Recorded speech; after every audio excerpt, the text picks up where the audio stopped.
4 గంటల నుండి ఇప్పుడు కేవలం 1 గంట మిగిలి ఉంది. సరిగ్గా 4 గంటలకు ICCC ఏదైతే కోఆర్డినేషన్ సెంటర్గా వ్యవహరిస్తుందో ఇక్కడ నుండి ఒక మెసేజ్ ఇవ్వడం జరుగుతుంది. మొత్తం ఈ ప్రాంతం మొత్తం GHMC ప్రాంతంలో అక్కడ సైరన్స్ మోగుతాయి. అంటే వార్ సైరన్స్ అనేది దాదాపు 55 సంవత్సరాల తర్వాత దాని వాడకం అనేది ఇప్పుడు అవసరం పడింది కనుక అవి సరైన స్థాయిలో అందుబాటులో లేనందువల్ల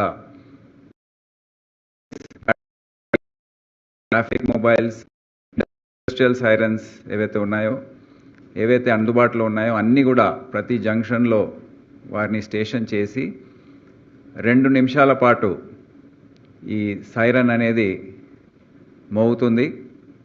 ఈ సైరన్ మోగిన సందర్భంలో ప్రజలు ఏ విధంగా వ్యవహరించాలి అనేది వారిని కొద్దిగా మెంటల్గా మానసికంగా ఈ సన్నాహక చర్య అనేది